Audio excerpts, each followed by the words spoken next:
the marketplace cares about one thing, it cares about value. It doesn't care about our solving stories. It doesn't care about our victim mentality. It doesn't care about how hard we work. It doesn't even care how much experience we have or how many years we're in business. The marketplace doesn't care. The marketplace has no emotion. The marketplace only cares about value, and what determines our values are. I think you gotta have a dream. The School of Greatness. Really? Yeah. Please welcome Lewis Howes. I'm curious because you had a number of failures as an entrepreneur, many failed business attempts, which your failures were probably, other people's successes. So I want to caveat that for a minute, that you probably succeeded even though it was a failure to you. I didn't know how to make money until I turned 25. I never thought I'd be an entrepreneur. I thought I'd be finding somewhere to be a part of a team and helping build a mission with someone else. And I was really a team player as an athlete. I wasn't the quarterback. I wasn't the rah-rah leader. I was more like, throw me the ball, let me make a play with the skills that I have. Let me do my thing, yes. Let me do my thing. I don't want the pressure of being a leader and all that stuff in sports. But out of necessity, I needed to learn how to make money because of a number of instances in my life that occurred.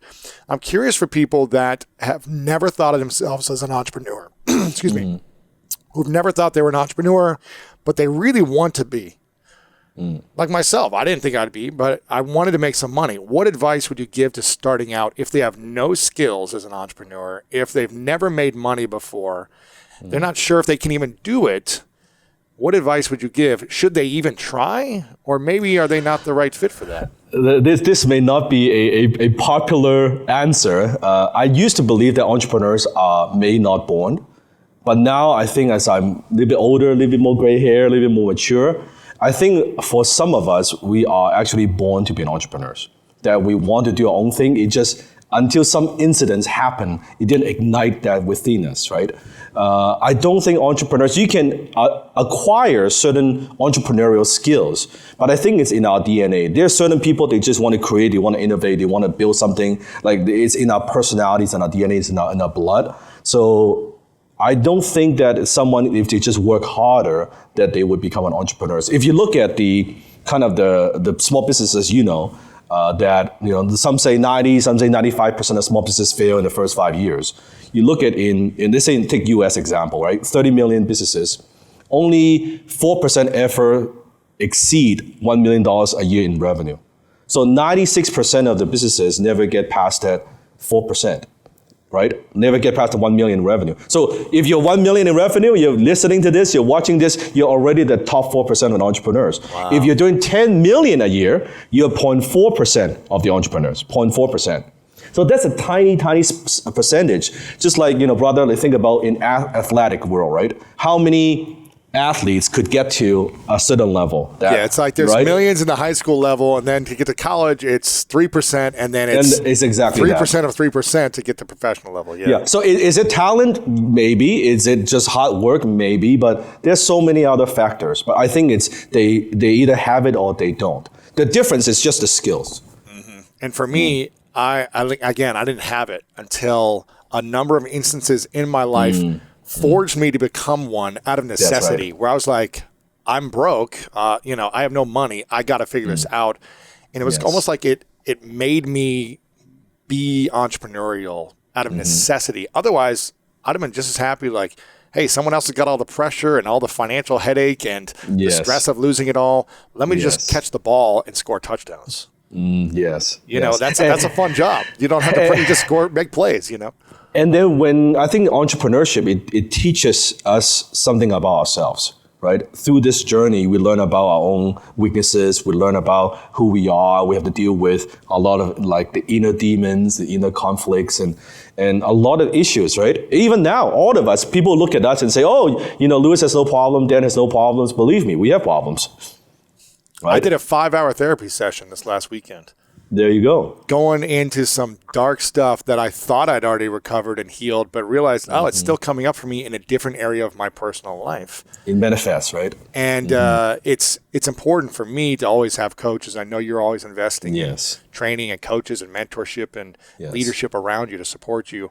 What is the biggest demon that you still face today on the inner world that you have yet to fully overcome? Maybe you started working on it years ago, but it still comes up.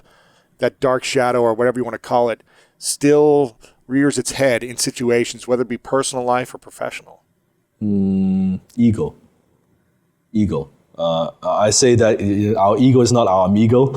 That when we are, it's easy to say, hey, we have accomplished, a degree of success, and we feel like, oh, we know it, and we don't want to listen. But it's always having that beginner's mindset. I think ego.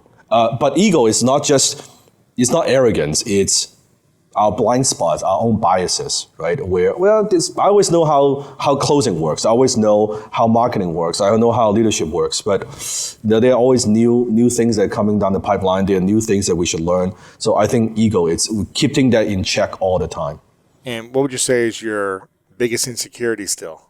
Even if you've overcome it, it's still a little bit there. I would say because, let's look at it in terms of mainstream, right? That with what I do, there aren't many, if you call that influencer space, let's call it influencer space, or however we will define that space, there are not a lot of Asian faces, right? It's just a fact. Like you look at, I'm kind of the one guy that kind of got, made it, quote unquote. But it's still there, and I still face that. I remember in the beginning of my building my social media following, I could tell you, like, Louis, most of the hate and negative comments, they are more leading towards racist type kind of comments. Yep, most of them. I think the first big chunk of it. It was just saying stuff about your race, or it wasn't even commenting on the content. It was just Asian, Chinese, whatever. Yeah, not the content, but like that kind of stuff. Yes. Interesting. And I still face that. I still face that. In some less, but I still face that. Does that affect you when you see that, or you kind of just brush it off now? No. In the beginning, it affected me a lot because it was like, oh, I'm creating content, I'm building my followings. And because of, I'm also, as you know, my personality, I'm very direct, right? So, it rubs people the wrong way, it could be. Not that I want to be rude, that's me. That's my personality. It's just my personality. I don't. So because of that, I think today it's less. It's like, there's a difference, right? In the beginning, it's like, who the hell are you? Who are you? And this and that. And it's like, you're no good. And then when you are good, like when you are good enough that people can't deny that, then it's like, okay, they kind of accept that you're good. But there's still a little bit of that, like, hey, So they'll try to find, they can't criticize your content, but they'll criticize your whatever, your my ethnicity or your hair seriously, or something. Yeah. I get all that. Around baby face, I get all that. I now I laugh at it because some of them are quite creative. They're actually quite funny. They are quite funny, I have to say. It's interesting. I used to defend pretty much every negative comment and oh wow, I don't know, negative review that I would get in my first few years ago. Yes. I would try to defend and get people to like me who were saying negative things about me. And I remember one of my coaches saw this when I responded to some negative comment online, and he called me. He said, "You're just giving these people your power." He's like, "Just say thank you for the feedback and move on, or say nothing and move on." Because putting energy and attention into the 1% of people that are leaving nasty comments is not supporting your mission. Yeah. And so, and the bigger the following, think about if we have, let's say, 1 million followers. Well, if 10% hating you, that's like 100,000 people. Like, if you think about putting 100,000 people in a stadium, that's a lot of people. That's just a lot of people, right? And we can't control how, and people don't hate us, they hate themselves anyway. Like, it's something that we say, something that we do, who we are, it triggers something within them. And the truth is, most haters actually don't know us. Like, they don't know you, they don't know me, they don't know us. They came to the conclusions, or they make a quick judgment based on a 5-second video. Like, that's how they do it. And that's all part of it. So it used to bother me, but now it's like, no, I don't even spend time on that. Yeah, man. I'm curious about it. I want to talk about money for a while. What do you think are 3 things that poor people do that the rich people don't do that you notice? I think, first of all, poor people have a negative association with money. Mm-hmm. Yeah. I'll give you a perfect example from just last week. This just happened to me, literally, like in real life. I was driving, my wife driving the Bentley, right, to downtown, pass through a not so good neighborhood, kind of like, it's called Hastings in Vancouver, kind of like the hood, okay? Because we're going to Chinatown. We stop at the red light. There's one guy that came to my car, spit on my car. No way. On the Bentley, yep, on the window, right? And then gave me the finger. Wow. And then walk away. So you didn't say anything. You didn't do anything. You didn't. It was just that. It's just a car, right? So you would see a lot of people. They think, they say, I want more money. Hey, Louis, I want to have more success. I want more wealth. But deep down, actually, they have a negative association with money. Because I always do this exercise with my students. I say, so imagine this. Imagine you're walking down the street. You hear this loud engine sound, right? And then you see a black Lamborghini just shoom, drives by, right? What's the first thing that comes to your mind? Now, most people would say, oh, he's an asshole. Like, what a if it's a woman, oh, she's a gold digger. Or if it's this young person, oh, this probably from, the daddy's money. Like all this stuff, like they can go through this very, very quickly. All the negative stuff, right? And then a small percentage would be, oh, that might be an entrepreneur, right? That may be actually a father of 3, right? That he's a hard-working entrepreneur. He's been working hard, and this is a little treat that he gives for himself, and he only drives it, maybe on the weekends. That never comes to mind. It's all the negative that comes to mind, right? So I would say that negative association with money, consciously or subconsciously, they don't even know it. Yeah, when you resent someone with money or you resent money, why would money come to you? Or people with money. Right. Why would you be surrounded by people who have money, or why would you attract more wealth into your life if you're resenting it, right? Yeah, no. So it's like so that's the first thing is poor people have negative association with money. The second one is they don't talk about money. Gosh, I say this all the time, man. Tell me more. Yeah, they avoid conversations. Like it's like a taboo subject. Oh, why you talk about money all the time? Like, oh, we don't talk about. It's like we don't talk about that at dinner table. You don't have conversation with your kids about money. You don't have conversation with the spouse about money. It's somehow a bad thing, right? It's like this. And think of money. The best way to describe this is think of money as a person in your life. Treat money as a person. So imagine if you think about. We don't talk about that person. Yeah. We don't talk about you. And in fact, I think you're the root of all evil. Ooh. I think you are greedy. I think you're not that important to me. Well, do you think this person would stay around? I don't think so. Like they would be like, I don't want to be around. But money is not that important. Money doesn't grow on trees. Oh, there are other more important things than money. Like all this stuff, right? Then money is not going to stick around. So if you think of it that way, but on the other hand, if you talk about money, you cherish money, not to be a slave of money. That's not what I'm talking about. I'm talking about, hey, I value you. I value money.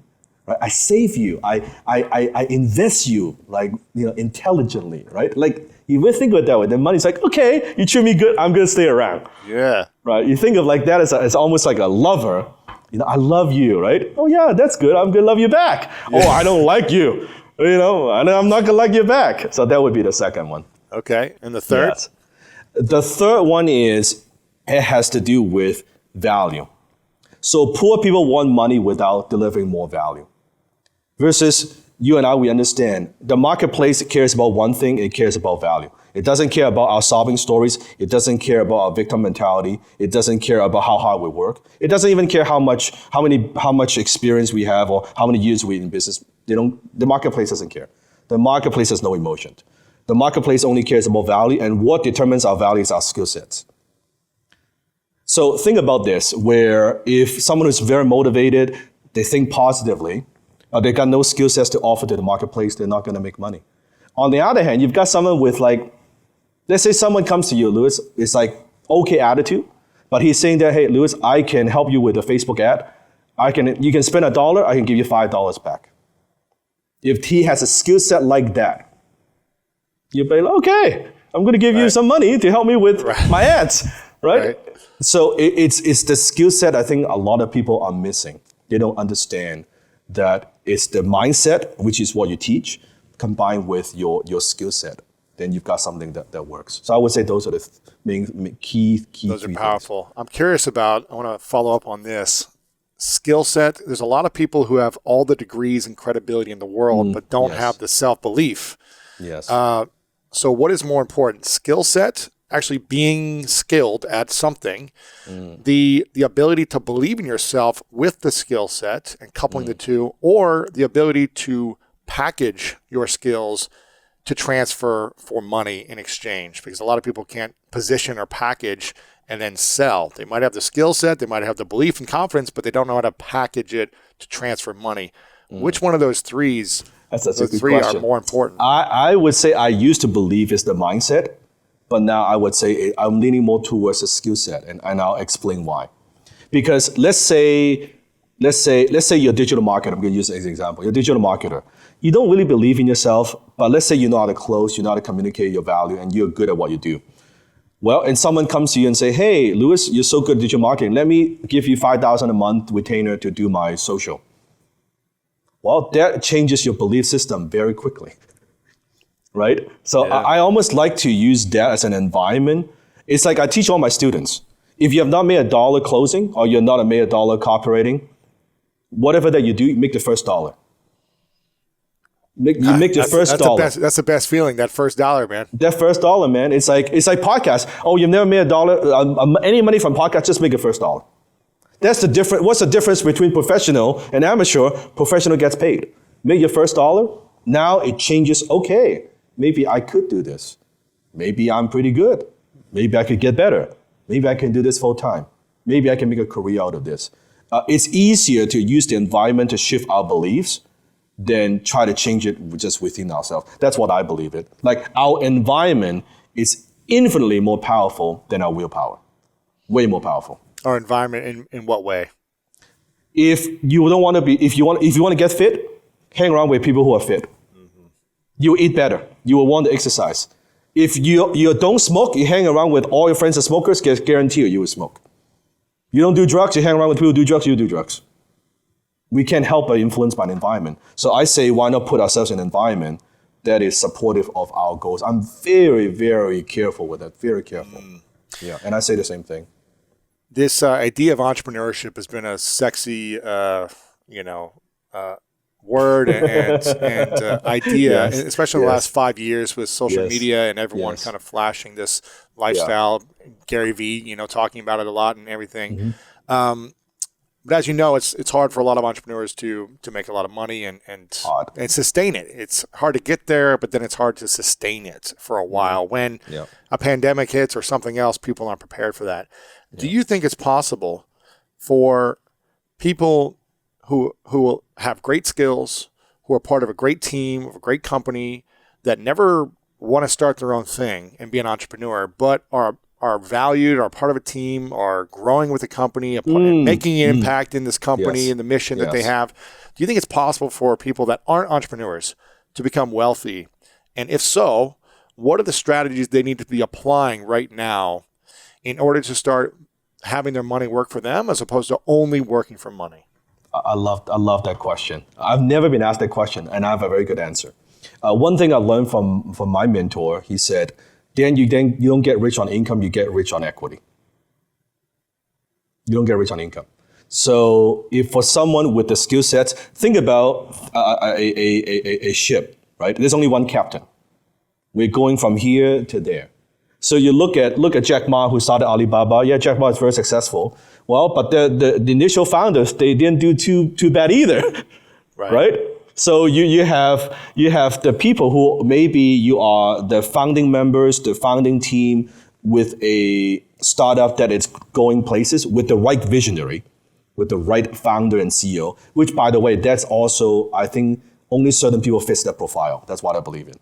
Okay, that's what I believe in. And I learned that through Culture Index, which is like a survey that people take to see what personality that fits. So only certain people are fit for their CEO profiles. But everybody else, they can still contribute. And if they have equity, they participate, they can still do very well financially. In fact, it's like if naturally they know they're not the CEO personalities and materials, if they just try to be that, it doesn't work anyway. It just doesn't work. But it doesn't mean they're not valued. Yeah. I mean, to me, I play a role in my company because I have a certain skill set, right? But I cannot do what I do better than like my team, they have certain skill sets that are way better than me. Like just this morning, we had a technical challenge. It's like my team could fix that. I don't know how to handle that. Like I just we're trying to set up Zoom before this. Yeah. Yeah. Like I'm like I have no idea. No joke aside, I actually don't know how to turn on the camera. There you go. I literally do not how to turn. I don't know where the button is. You know how to do the iPhone though, so that's easy. That's easy. I can handle that, but like the XD stuff, I cannot handle. So what I'm saying is, you look at that if they participate in a vehicle in a good market that's growing, trending, and if they can be part of that founding members, they can get equity early on. They could do very well. And what if they can't get equity or they're not early on and they join a team after 100 employees and they're not as good? So it gets the timing of it, right?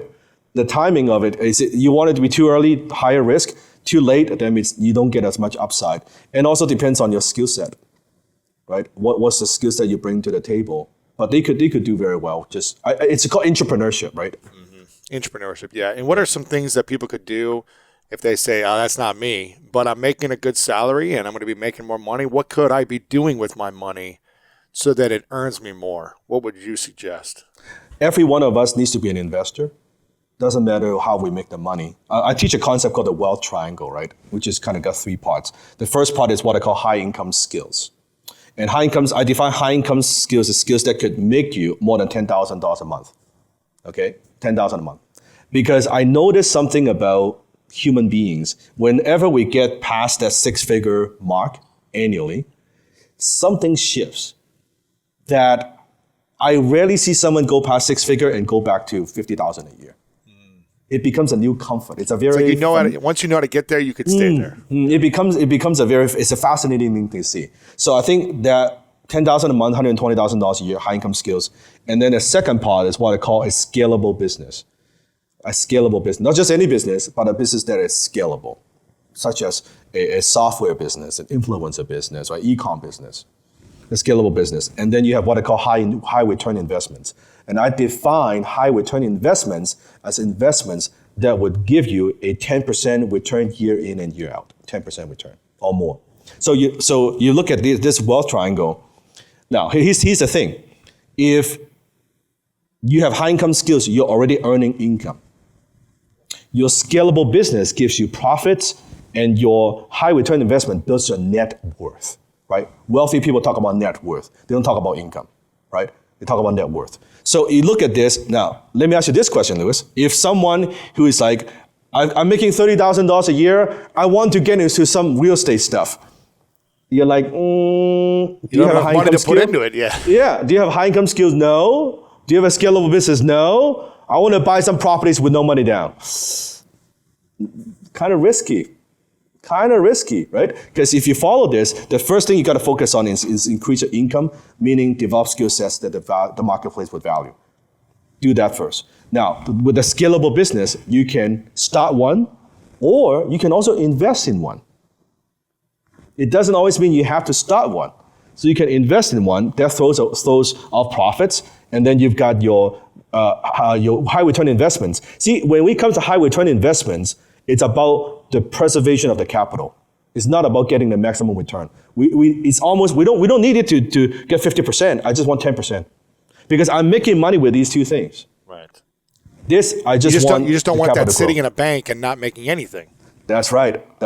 So now the return of capital, of investment, not just on investment, now you're making more income, you're becoming more valuable. Hopefully your income increases every year. Your profit goes up. You take the extra cash, you put in high return investments, gives you more peace of mind. Then this is same wealth triangle goes $1 million, 10 million, 100 million is exactly the same. Yeah, it's exactly the same. If you're looking at a 21-year-old, 25-year-old who's about to get started in whatever, a job, an entrepreneurship endeavor, and you're looking at them and you have a 20-minute conversation with them. What would you say is the number one sign that they would be successful? What would they have to embody, talk about, not talk about? in order for you to be like, you know what, this person is in the next 2 or 3 years, I want to watch them because it's going to be a trajectory, or at least they're going to be growing in some way. What would be that sign that someone would be successful?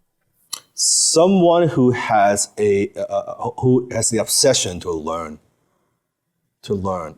Because I remember many years ago, I was attending a 2-day workshop on digital marketing, right? At the time, it's funny, don't laugh at me, but it was a workshop and the instructor was teaching how to do pop-up on a website. Like we're talking many, many years ago when it was a big thing, adding a pop-up, right? And I remember day one, he taught us, okay, if you want to get more opt-in subscribers, add a pop-up to your website, and this is how you do it. Okay, great. So it's a few hundred of us in the hotel room. So then I went back to the hotel room and I talked to my coding guy. I said, okay, let's add this piece of code. We'll capture more opt-in on the website. Great, right? And then we were getting more opt-ins, like just that evening. So day 2, the instructor comes back and say, hey, so I taught you how to add opt-in and stuff. How many players have you done it? No one. I put up my hand. I said, I thought everybody did it, but no one did. And I was like, this is kind of fascinating, right? And then I said, yeah, it actually works. We added the power yesterday. We get more subscribers. It's awesome. And that's when I learned something about myself that I'm very eager to learn. I'm very eager to execute. Very eager to execute. And if I want to look at someone who's 21 years old, wherever they want to be, if they have that obsession to learn and execute. The action takers are money makers, right? That I would say you could see it in his or her eyes that they are action takers, not like making excuses. I don't know, I'm not ready, timing is not right, I'm not good enough, and no, they just execute. Yeah. I think it's not about being afraid. It's about just being willing to take action, even when you don't know what you're doing. I think a lot of people, they don't know what they're doing, and it cripples them. And they say, oh, I've got to figure out what to do first. And then when I feel comfortable, then I can go do it. But I feel like when you're talking about it, it's like, I didn't know what I was doing. I was just like, I just need to make some money. Let me go figure this out and embarrass myself and make mistakes and make a couple bucks. I say that you want to act as if all your dreams have come true and then you challenge your reality to catch up. It's much more powerful when you act as you're already there. Think about this. I'm going to ask you this. When you had the idea for the podcast, not the Lewis House today. I'm talking about in the beginning, right? Not the followers like in the beginning. At the time, there's no credibility. You were just getting started. There's no name, right? It's like you try to get people on the show. Well, I don't know if I want to be, right? All that stuff. But now people are honored to be like, they would knock on your doors. Hey, Lewis, can I be on your show, right? But think about all these years. In the very beginning, at least from my observation, and correct me if this is wrong, I saw that you were already acting as, hey, you know what? I'm a brand. Right? My show is going to have tens of millions, hundreds of millions of downloads. Absolutely. So yeah, you act I started investing in my design and my brand to be like, what is the example that I would want to look at if I would book this person, if I would go on their show, if Oprah would call me, or if Ellen would call me, what would I need to look like? And Ellen did call you. Exactly, yeah. It's like, what would I need to look like to be a New York Times bestseller before I wrote a New York Times bestseller? Like, what would the branding need to be? What would the messaging need to be? What would the results need to be in order to get there? And I just started acting as with that vision in mind. There you go. And it kind of goes into this, segues into the law of attraction, which I'm curious your thoughts on the law of attraction when it comes to manifesting money, when it comes to manifesting your dreams, manifesting goals, the dream partner, whatever it may be for someone. In your opinion, how does the law of attraction work? And in what way does it work best for? Money, business, health, relationships? What do you feel? I'm a very strong believer in law of attraction. I made a video on YouTube about this as well. But law of attraction is basically thoughts are things, right? Everything's energy. And you become what you think about. Essentially, that's what it means. But that's just one of the laws. You have law of gravity. You have laws of cause and effect. I think whatever we do, we need to learn and understand these other laws exist. Law of action. So it's not just law of attraction. It's like you're trying to do a math equation. You only know a plus. But there's minus, there's the equal sign, there's a lot of things that bracket. There are a lot of things you could use to make an equation work. But I only know a plus sign. So when it's like when you've got a hammer, everything looks like a nail, right? And people just utilize that and they don't look at everything else. So I believe in it. I believe in having the vision board, but also believe in having other things like where you think about even the law of realism. Right? Even the law of cause and effect, all these things. So yes, I believe in it, but it's just think of it's like 1 or 2% of the equation. Yeah. But then it's the rest of the equations. How have you seen it work for your life or business, the law of attraction? So, perfect example. Many years ago, I had a dream of getting my first, I was young, 20-somewhat years old, right? One of my dream car was at the couple years ago. A couple years ago. Thank you. I appreciate that. I hope I stay young like that. But what was my dream car? I was driving the Mazda 3 at the time, the hatchback. My dream was to get a Mazda RX-8, like the rotary engine. Young guy, I want to get my first sports car. So I had that on my vision board. Like I cut out the poster from an ad, and I would look at it every day in front of me. And then what I would do is I would go to dealerships and test drive the car, okay? And I would go to different dealerships because you don't want to go back to the same dealership, they kick you out, right? So I got to go to different dealerships. And I would drive the car and I would visualize what is it like to drive the car. So I would visualize I'm in the car, I turn on the ignition, I can hear the engine. I can smell the leather, I know the color of the red, like everything. I know exactly what I want. And I pictured so many times, and I test drove it so many times. So here's what happens. When I made enough money, I went to the dealership. I said, I want the RX-8. These are the features, and these are what I want. And the sales guy was like, well, Mr. Lok, let me take you to a test drive and all that. I said, I don't need that. Well, let me talk about the features. I don't need that. I don't need any of that. So I said, let's do the paperwork. He said, it's the fastest close he's ever done. He's never sold a car this fast. You knew exactly what you wanted. I know exactly, because I've seen it a gazillion times in my mind. So here's what's fascinating. I got the key, I did get paperwork, right? I drove the car pick up the car off the parking lot. They happen to have the model right there. I drove off the parking lot of dealership. And Louis, guess how I felt? The exact same you thought beforehand. Calm. Yeah, the exact same before when you were imagining it in your mind. That's exactly because it's like in my mind, it's like you were supposed to be there. Yeah, it's already in my car. And I was actually months ago talking to my friend when I saw like the RX-8 people, like a car drove by. I said, oh, that's my car. And my friend just laughed at me. He said, oh, that's not your car, Dan. So I said, that's my car. I'm not lying. It's just in my mind, it's my car. It's done. It's done. It just hasn't got to me yet. It just hasn't got to me yet. Now I've got the key. I drove it home. I pocket. I didn't feel a thing because it's already done in my mind. Yeah. And that's one example, but I did it so many times in my life. YouTube channel, when I started my YouTube channel, you know what my wife, Jenny, said? She said, who's going to watch your shit? Wow. Seriously, who's going to watch your shit? Who wants to watch you? She sees you every day, so she's like, who wants to watch you? Yeah, she's teasing. Who's going to watch you? And I said, no, you don't understand. I said, I'm going to build my YouTube channel.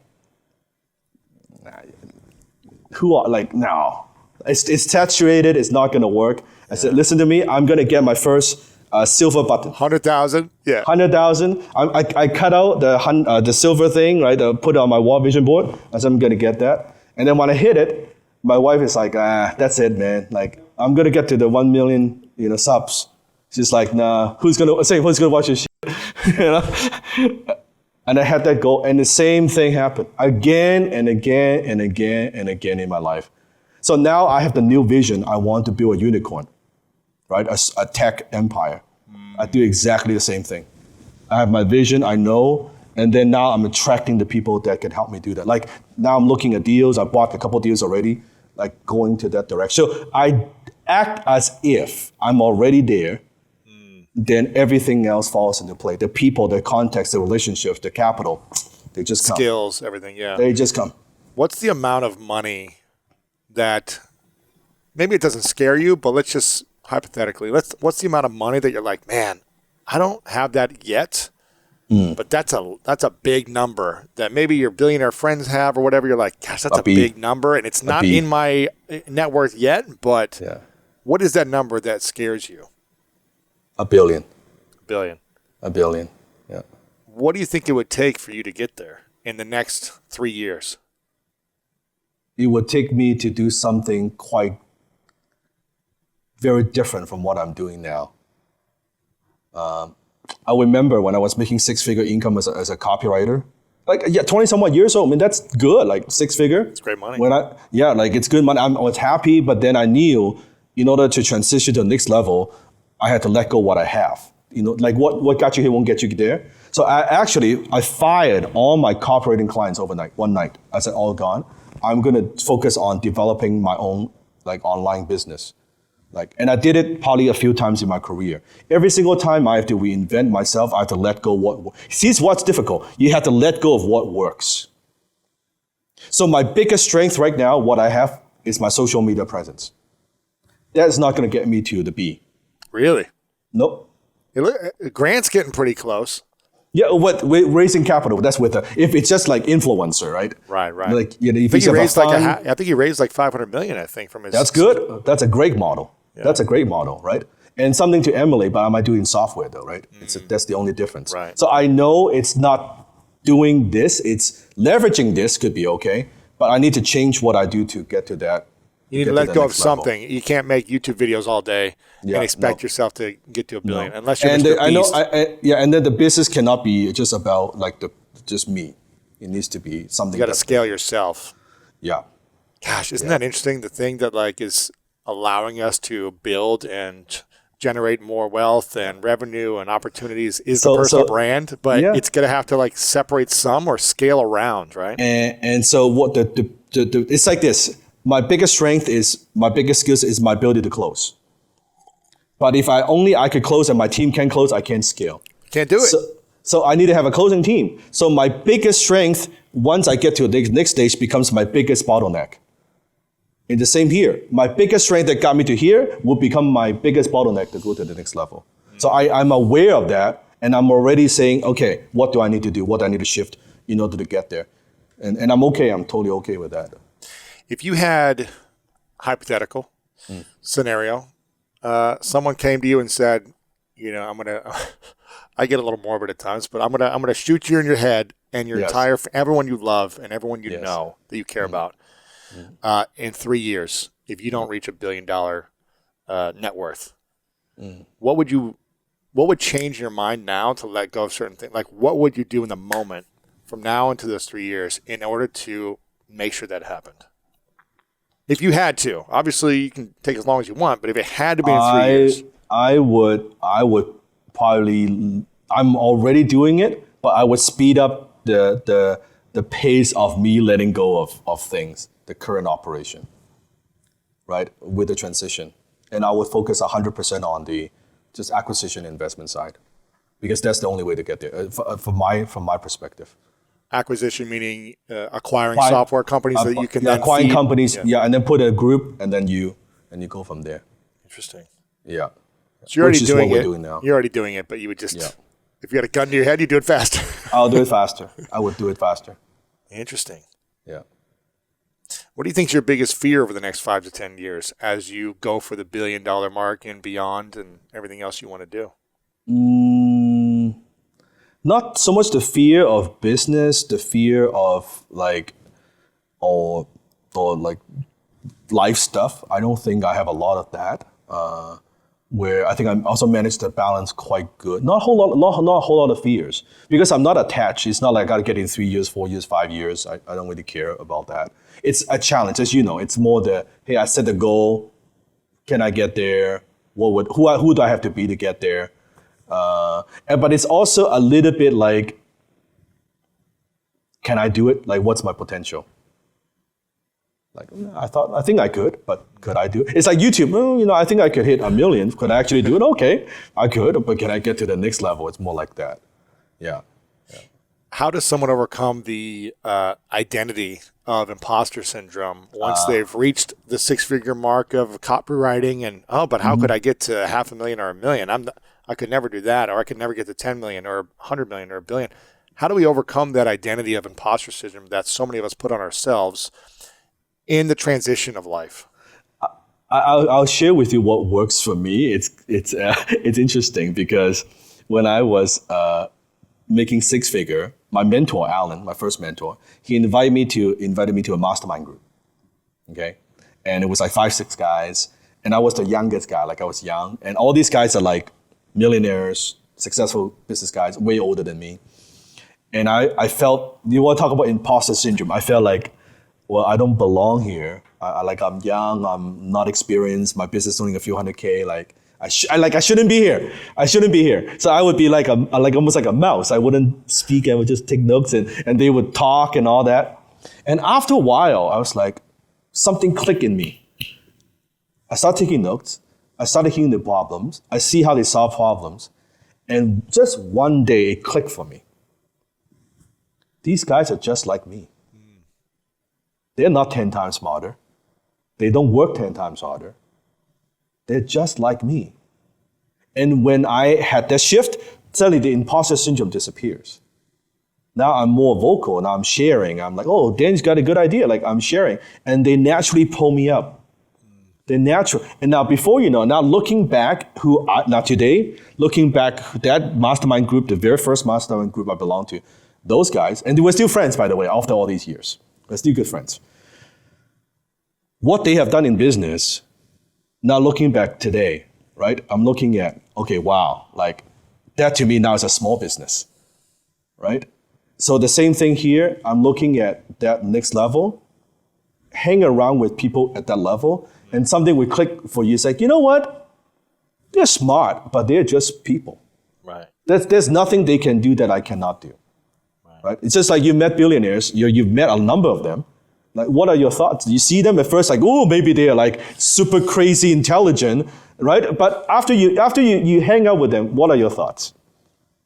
They all have fears and doubts, and a lot of them are much older, and so they have a lot more time to be able to get there. And so I'm just like, okay, they've had time to get to where they are, and you always have something that most of them don't if they're much older than you, and that is you have time. Yes. They have more money, you have more time, and they, from what I've noticed, they almost admire the ability to be kind and curious about their success. They admire and appreciate the curiosity that someone can bring to them because they want to be able to share their story, their success, their skills. They want to be able to give it back, like you said. So I think when I come from a place of just gratitude and curiosity, I recognize, okay, these are usually older individuals who are 20, 30, 40 years older than me, and they don't have the time. You know, honestly, I could die tomorrow, but they don't have the youth like I do, and there's a mutual respect in the sense that, okay, I'm hungry, I'm going after something, they've done it, and as long as I have humility, they usually open up their fears and insecurities just like that I might have. Yes, and do you find that are they like have 3 arms and 4 legs? Do they have 10 times more IQ? Right? No, they all had challenges and adversity they had to overcome, and they all usually they do very well in one sector, right? Yeah, absolutely. And they all kind of talk about what you said. They had to let go of something that was working at some point and reinvent to get to the next level. Yes, and always be scaling up their thinking. Not holding on to old beliefs, but like scaling up to new thoughts, new processes. And it's always been about a team of people. You know, they never did it alone. Most of them, you know, they had bigger companies with thousands of employees or hundreds of employees to get there. So it's not about, whereas probably me and you in the beginning in our 20s was all about how can we develop a skill and do it on our own. Yes. And that can only take you to so far. That becomes a bottleneck, right? Exactly. Yeah. Exactly. So it's exactly that I think that's how we kind of eliminate or cure that imposter syndrome. When you hang around with people like that, they're just like me. They have the doubts, they have the fears, they have the struggles. Okay, like it's normal. And once we normalize it, then it's like, okay, I could see What are they doing? What are the models? What's their views of the world? I want to learn that. How they see the world, how they make decisions. And the more we do, then we'll get closer and closer. I got this from when people look at, like, let's say in our world, the influencer space, right?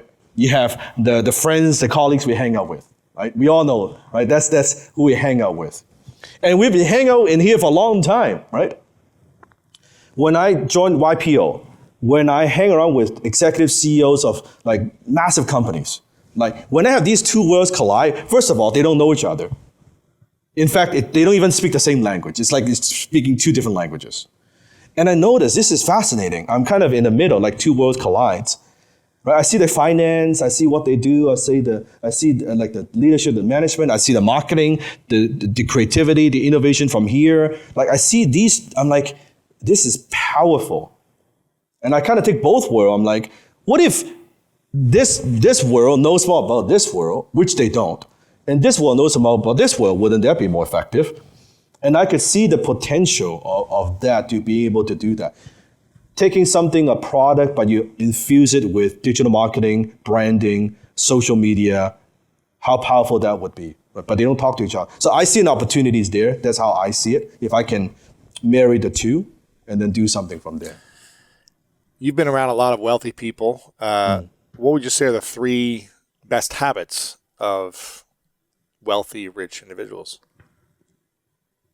The myth that wealthy people are greedy, the wealthier they are, almost all of them, they are the happiest, most humble, and kindest people I have met. I've never been by people in this. I have been a lot by people in like with no money. Right? Like seriously, these guys, they don't need to. So they are like they are nice, they are kind. One of my right hand, Desmond, he lives in West Van, which is a very wealthy neighborhood, right? He was just looking at the houses, and then a guy comes in. He was talking with the guy, just chit-chatting, and the guy invites very wealthy, like we're talking $20 million mansions, right? The guy invited him, hey, let me give you a tour of the house. Let me have a drink. Like it's like, these are good people. It's incredible. And so I think first one, they're actually very humble. They're actually not like, oh yeah, I know everything. No, they're like, oh, they have this curiosity about them. They're like, they want to learn something. Oh, tell me a little bit more what you do. Oh, that's interesting. They have this curiosity thing about them. They always want to learn more. Beginner's mind. Beginner's mind. Even they know maybe they're very good at what they do, but they know like, oh, I don't know that. Tell me more about that. How do you do a podcast? How does that work? Like, I remember one time I had lunch with a dinner with someone who has had like 20 exits of company. Very successful guy, okay? And I was like, oh my God, I'm gonna pick his brain. It's gonna be great. I learned a lot. You know, Louis, he joined the meeting, like just you and I. The first thing he pulled out is a notebook.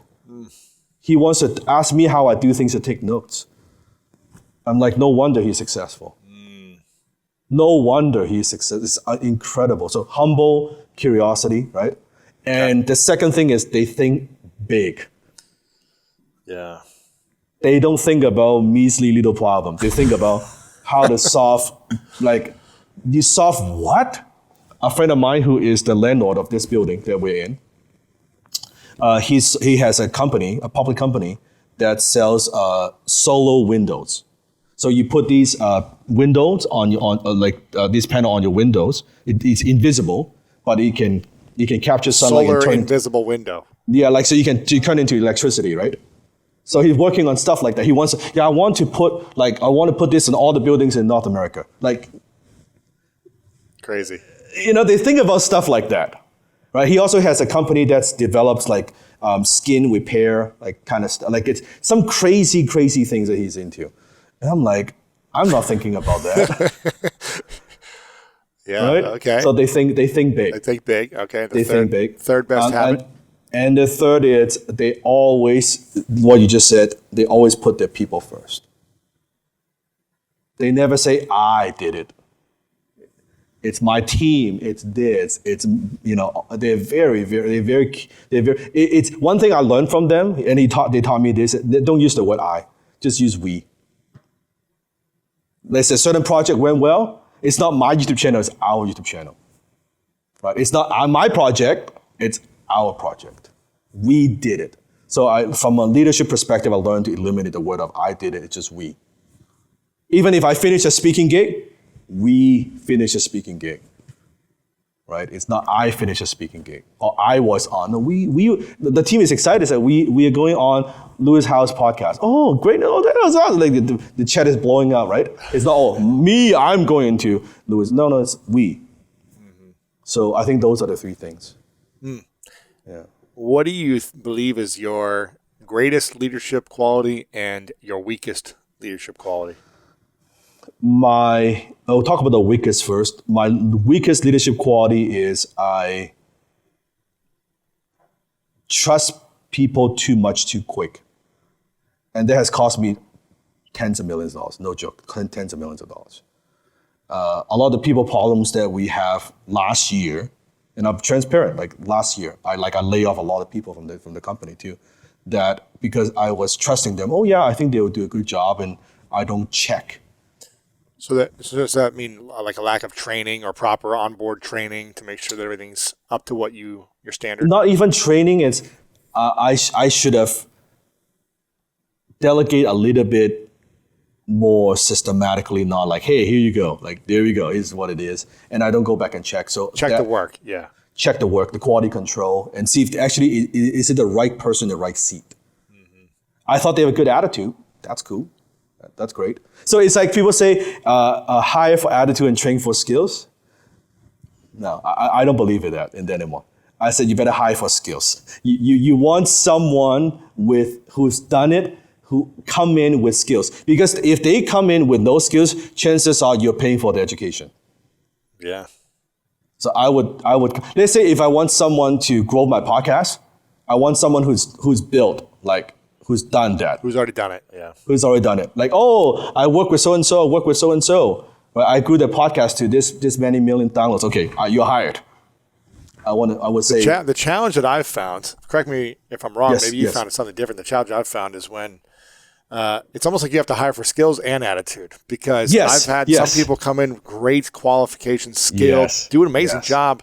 Yes. But in a sense, not the right culture fit. And pulling some people away from the vision or whatever it may be. So it's like you need both, which is hard to find. Hard to find. And I don't even want to use the word attitude because it's not exactly accurate. It's the skills that fits the culture. Because when they come in, if they can be molded a bit, then it works. Some people think you cannot even do that. You just can't. It just doesn't fit. It's like it's possible to fit into the culture. I'm not looking for like fits like a glove day one. Like perfect, but it's it's good enough. It's good enough. It's like, get to know us. We work together. We'll get along, right? It's that. Sure. It's that. Yeah, I would say so. And your greatest quality? I can coach. I am very, in my opinion, I'm good at looking at people's talent and how to bring that out of them. Because as I'm a mentor to so many, so I could take someone who's, but I can groom them. So that and I've done it for so many. So I could see, and I could probably see it better than they could see it for themselves. Like I always have someone, a young guy, come in and say that he totally lost. I said, with your talent, your personality, you should focus on copywriting, or you should focus on this. Like I'm very good with that. I would think that would be my biggest skill. How do you think we can develop the skill of self-belief more? I think a lot of people don't accomplish what they want because they doubt themselves so much that they don't take the actions that are required to accomplish what you want. What do you think we can do to build more self-belief and overcome the doubt that the conversations in our head? It's not just self-belief. I think it's self-esteem, and it's not self-confidence. They're two different things. So the self-esteem, where most people actually have low self-esteem because of the way that we were brought up, for most of us, right? We don't have high self-esteem. So, and we don't have high self-esteem, we go into any scenario, anything that we do, want to start a career, a business, we go in with the mindset of, oh, I don't know if it's going to work, maybe it doesn't work. What if it doesn't work? Right, then what I'm going to do, right? Like all these things that's in our head. And personally, I found the best way for me personally, at least to do it, is to get small wins. I need to recondition my mind to believe. I know my mind doesn't believe. It's like my mind is very skeptical. We all have this survival brain, right? The crocodile brain is skeptical. Like, oh, I want to get, I want to make 1 million, I want to make 10 million, I want to get 1 million subscribers, I want to get 1 million downloads, podcasts, whatever it might be, right? Well, if we set that goal, and that's good, but it's like, well, how am I going to get there? Well, let's get your first download. Let's get your first 10 downloads, your first 100 downloads. Like I need that validations to strengthen my belief. So then I strategically, how can I create those validations to strengthen my belief? So it's like playing a mind game with yourself. It's quite fascinating, right? How do I trick my brain to believe that I can do this, in other words, right? Right. So how can I bench press 200 pounds? I can't do that. Well, let's do 50. Right? Oh, now I can do 60. Oh, maybe I can do 70. Who knows? Oh, my friend can do 180. What the hell? Maybe I can do 100, right? It's this kind of tricks that we play, and I love to do that because over the years it's worked so well for me. So I want to have those wins. It's not, if I cannot bench press 150, I'm a failure. Then we never start, right? And we don't take the time to acknowledge ourselves and say, hey, 50 is good. It's good, right? Like good. Right. Give yourself a pat on the back. Then do a little bit more, little bit more, little bit more. Yeah. How do you show up in life without comparing yourself to where everyone else is at? Where your friends are at, your successful entrepreneur friends, or people who are certain, have a six-pack, whatever it is. How do you develop the small wins, but not be like, but I'll never be like that, or that person's got so much more money, or whatever? I am very competitive, and this used to bother me a lot. It's like a feel for me. Like it's the competitive. As an athlete, you get it, right? It's like, yeah, like you need almost like a target. You know what I mean? Like I'm gonna beat that. I'm gonna be better. Like, and I found that works to a degree as motivation and your fuel, but it's like diesel. It's not very healthy. It works, but it's not very healthy versus electricity, right? It'll get you there, but it's not clean. It's not clean. It's not clean energy. It's not clean energy. But it would be like sometimes, how many of us want to become more successful because we want to prove somebody wrong, right? Or parents. That was me my whole childhood. Right? There you go. We want to prove someone wrong, or we want to show that we're better than you think, right? Right? You underestimate me, or it's like a revenge thing. It's okay. Not a clean energy, right? It's okay, and I found that it could get you there, but it won't. It won't feel good.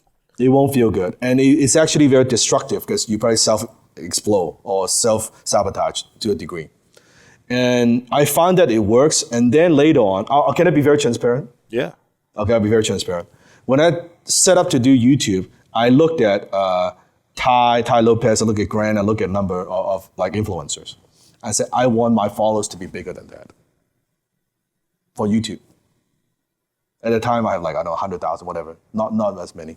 I said, I'm going to bypass that. I said, I'm going to bypass Gary Vee. I'm going to bypass this. That was my target. I'm just being very transparent. Yeah. Okay. And guess what? Now, let's say my YouTube, I bypass them. So freaking what? And how did it feel when you passed them with Nothing. The energy, with the not clean energy of, I felt, first of all, nobody gives dude, they don't give a shit. I don't really care. I thought I care a lot. Once it's, okay. You maybe, we did it. Okay, then what? Who cares? And then I realized, actually, nobody cares. Your customers, your clients don't care. Your competitors probably don't even care. You kind of care a little bit, but by the time you hit it, you don't really care either. So the whole thing is just kind of a meaningless thing. So once I get there, I'm like, this is just silly. Why? Why compare? It's great. If anything, I was in Clubhouse and Grant joined the call. Right? Some people will see, Grant and I, are we competitors? I don't see that at all. I study Grant's materials, right? I buy the 10X growth recordings. I read his book. I love it. I bought probably, 50, 60 copies of his book to give to people.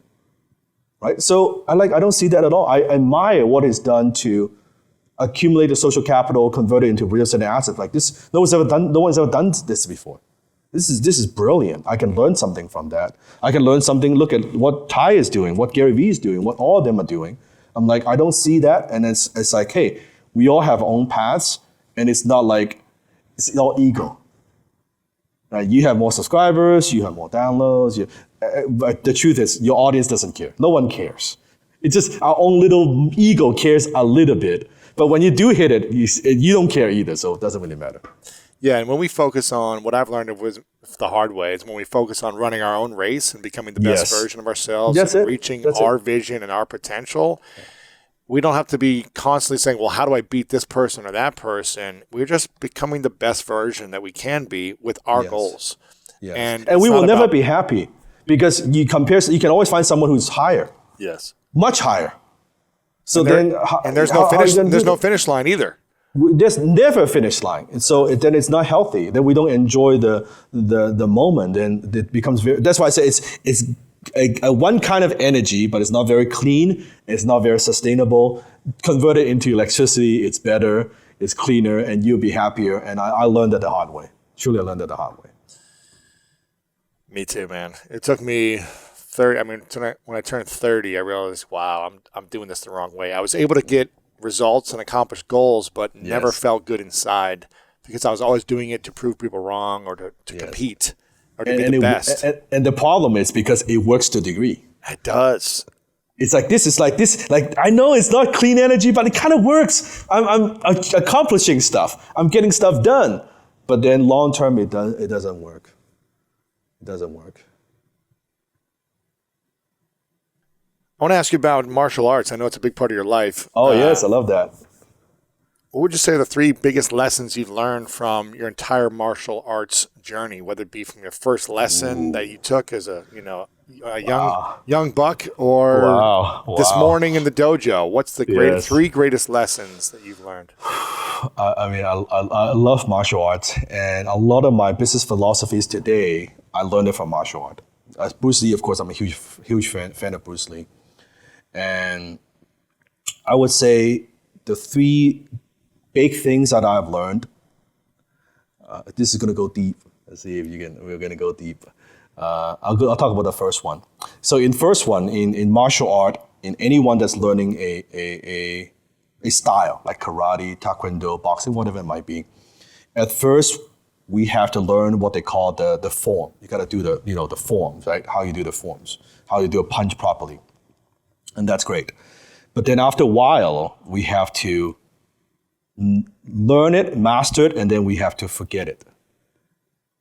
Because when you learn it, when you execute, when you're in a sparring and any kind of scenario, when you're using it, you can't be, oh, he's going to punch me this way, then I'm going to do this. And he's going to do this, and I'm going to do this. It doesn't work. It doesn't flow, right? So the first lesson is flow, don't fight. How do we flow with the movement?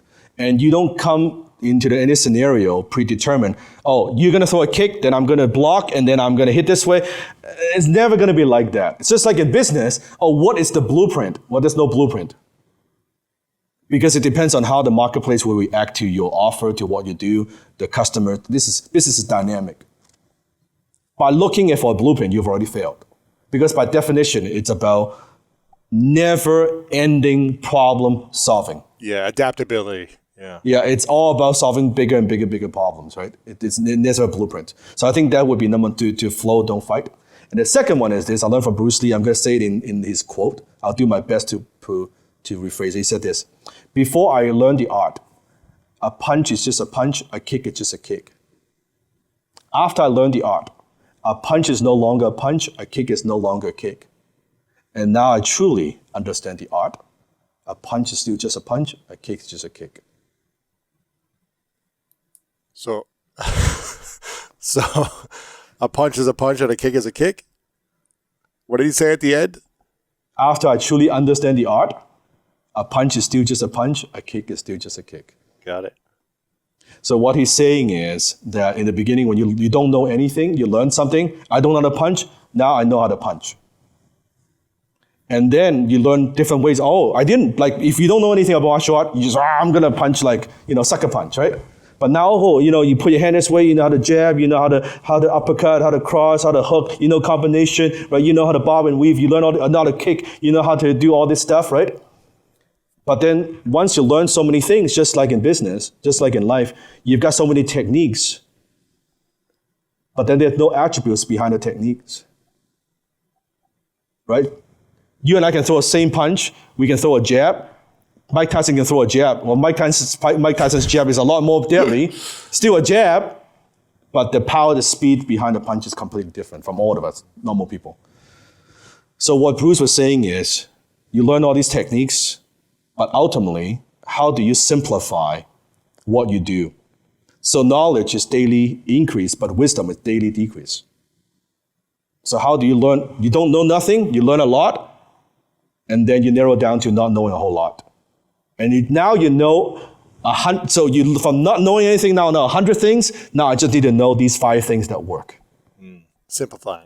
Simplify. And simplicity is the ultimate sophistication. That would be the second big lesson I learned in martial art.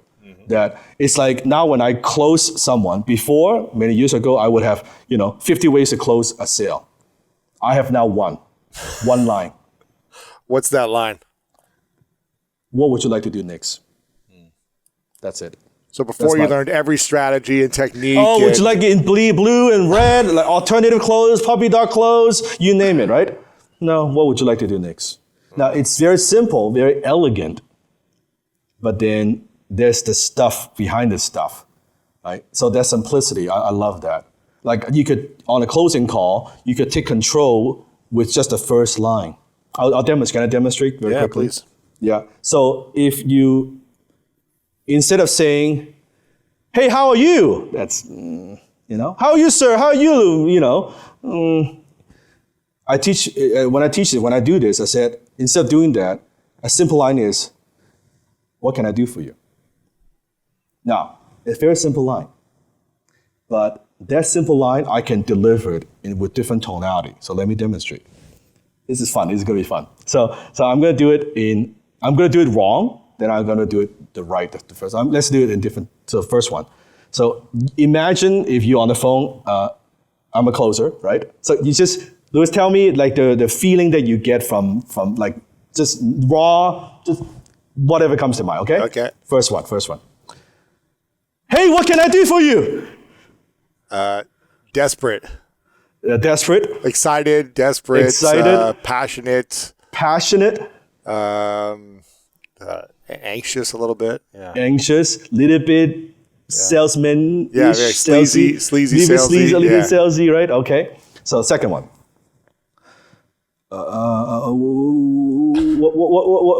What can I do for you?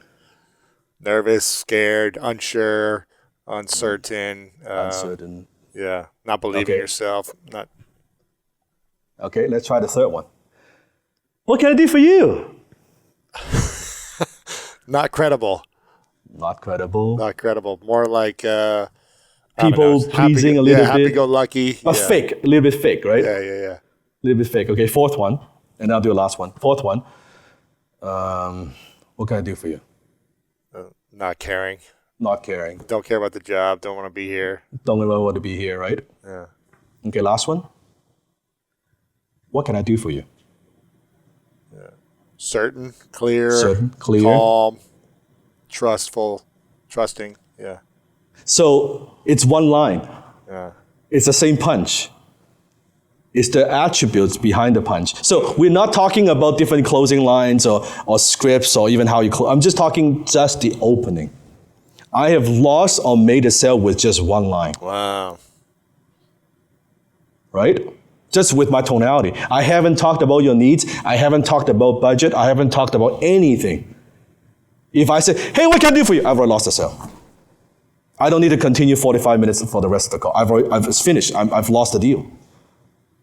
So just that's attributes. One simple line, right?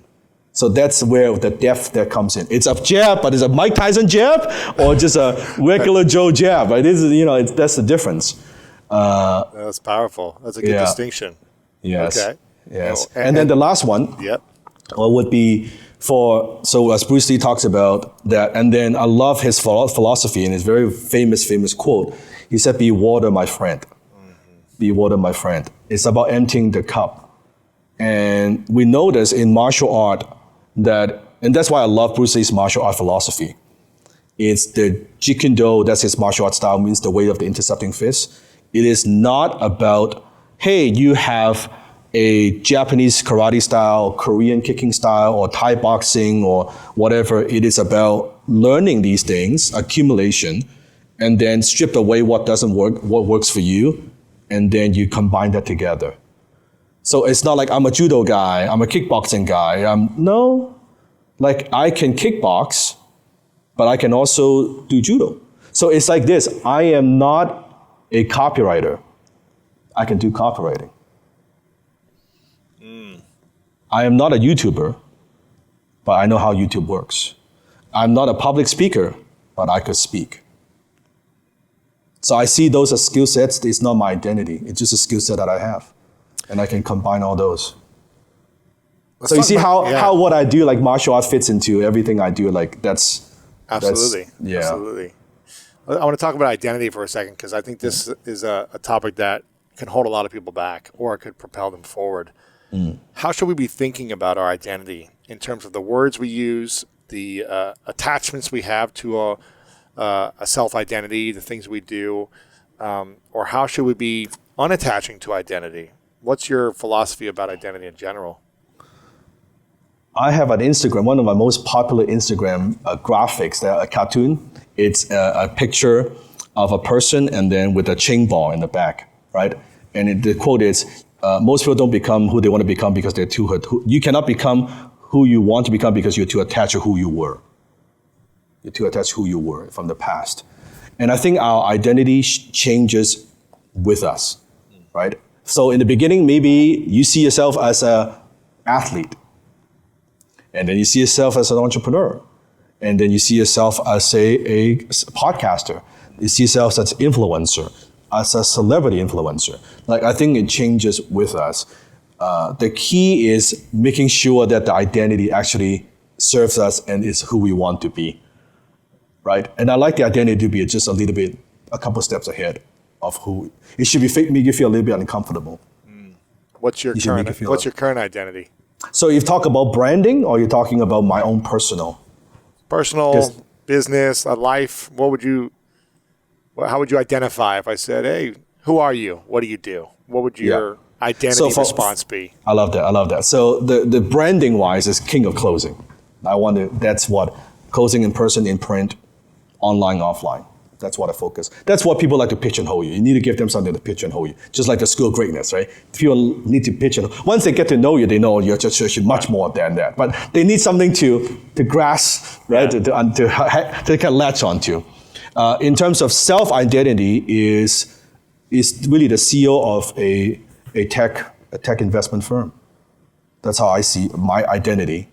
But I know the gap, and I know, okay, what do I need to do to become that? So how I see myself, which is very different from looking at just what I do now. You can see, right? What was the identity that was the hardest to let go of at a period of your life? Whether it was, I don't know, copywriter to entrepreneur to single to married, or, no kids to kid. Like, what's been the most challenging thing to let go of identity-wise? For me, it was an athlete. Like, that was my whole life. And then when it ended, I was like, what do I do with the rest of my life? This is my life, and now it's gone. And I had to learn to let it go and reinvent.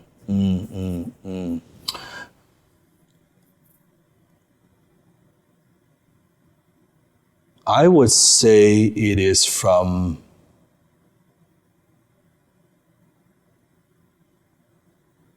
I think it's from a marketer to CEO. That's probably the most difficult for me. Yeah. Why was that challenging? Because it's like, this is what I'm good at. This is what I've been doing my whole life. That's why you make your money. Yeah, this is why I make money. This is what I know, right? And to transition that to being a CEO where you don't want to be the best marketers for your company.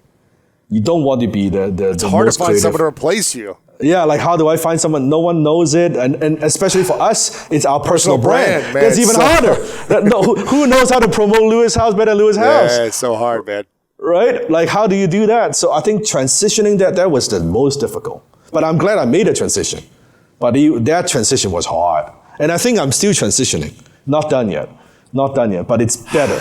We'll probably It's always hard. be marketers in a sense. Yeah. We'll always Yes. be marketing, but maybe we Yes. won't always be The marketers. marketers. Yes, Yes. exactly. It's like we'll always be Yes. using marketing Yes. to generate leads and sales, to build Yes. something that we want to build, whatever it might be. If it's our personal Yes. brand, tech, software, anything. Yes. But It's man, tough. that's It's a tough. good It's a tough distinction. one. Yeah, that's because not- it's such a powerful skill, and then to transition to leading to have other people perform those skills that maybe for you and I jump in, it's easier. It's But easier. I can't do that to scale. So that's a So struggle. it's That's how a do you struggle. remove yourself and empower marketers? Have an army of marketers. An army of marketers, and the reality is we could only do so much. Like we cannot create content and then optimize the content and YouTube and Instagram and Clubhouse and pay ads and funnel So hard, and man. emails and you name it, right? It's too much. With 10 new social media apps coming out a year, it's hard to too be everywhere. much. It's too much, and then we don't want to miss out, right? We want kind of be on it, but then every single one of those things takes bandwidth. Like it just takes time, and you still need to grow the business, and you still need to manage the And team. lead people and take care of your Yeah. health and And you still want to be healthy and take care of your health and exercise. And the relationship where you still want to spend time with your loved ones and your family. And it's not easy. It's not easy. It's crazy. But I did learn something though. A few months ago, I had my friend, Brian Scudamore from 1-800-GOT-JUNK CEO. He came to the studio. I asked him this question, and I think you'll love this. I said, Brian, talk to me, man. Talk to me. I want to know, right? So his company is now doing almost $500 million a year in revenue, or $500 million. And I said, tell me the truth. Running a company is $500 million, right? Come tell me, like, the what's it like? And he said on the interview, he said, Dan, running a $500 million company, it's way easier than a $50 million company. really. He said running a $50 million company is way easier than than 5 million, and 5 million is way easier than 500K. Wow. Because you're doing it all on your own at 500K. That's it. I said no. At first I said nah. There's no way. Like it's almost like I'm a little bit skeptical. I'm like I don't believe that. But tell me a little bit more. Show me your schedule. So he showed me his schedule.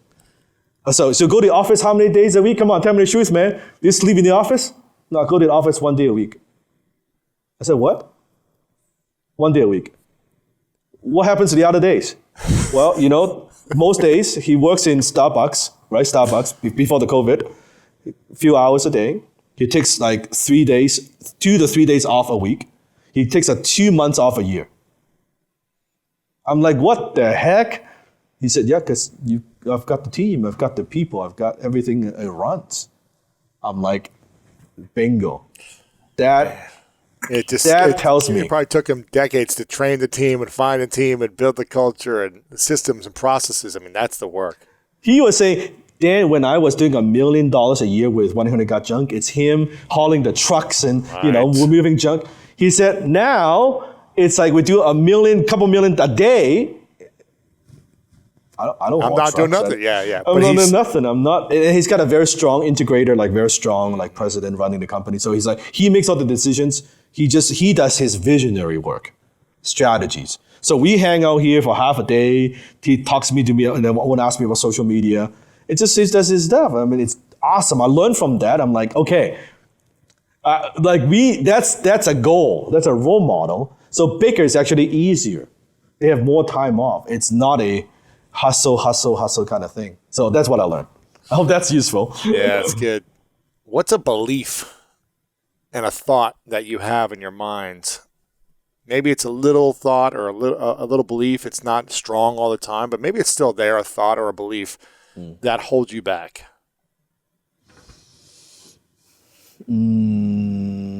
Again, maybe it's not like constantly in your mind always, but it's there. It's still there. It still lingers.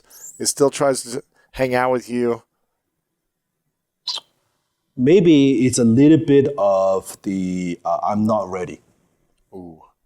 Yeah, I'm not ready. Not the I'm not good enough. I handled that a long time ago. It's I'm not ready. Like, am I ready? Right now, we're looking at a tech deal, right? It's pretty sizable. I'm like, we could pull the trigger, but am I ready to run that? Like, because it's a tech, it's got a CTO. Like, am I ready for that? Like to make that leap, right? It's like that would be the big one. I think that one is the one that's holding me back. Otherwise, I would have gone faster. When do you think you'll know you're ready? And when should people know when they're ready for anything in their life? I don't think we'll be ready. One thing I do say that my mentor taught me, he said, Dan, you'll never be ready. You just need to be comfortable.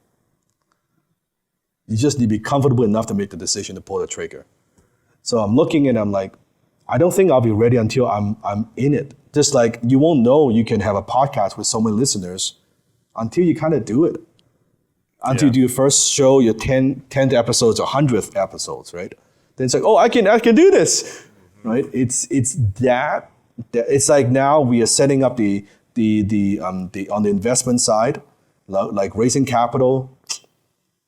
Am I ready for that?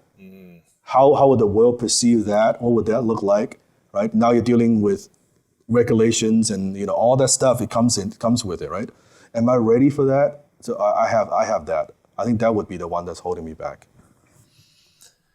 And when you have a negative thought in your mind, whether it's that or just a limiting thought, let's say, maybe it's not negative, but it's a limiting thought, how do you let it go? How do you not let it consume your mind and really hold you back in that moment or in your life?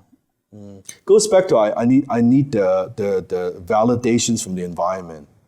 So then when I feel that little bit of, oh, am I ready? So then I would call the people like my mentors and all that. They have colleagues, advisors, they have done it.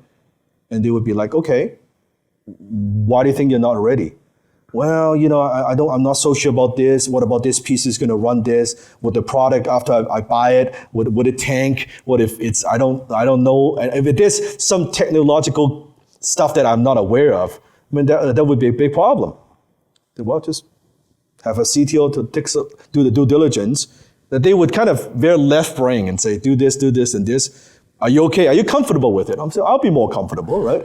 Well, what if you do the deal in a way that you do some down payment, but then you do an earn-out, so the guy will stay for at least a year and a half. Would that give you more comfort?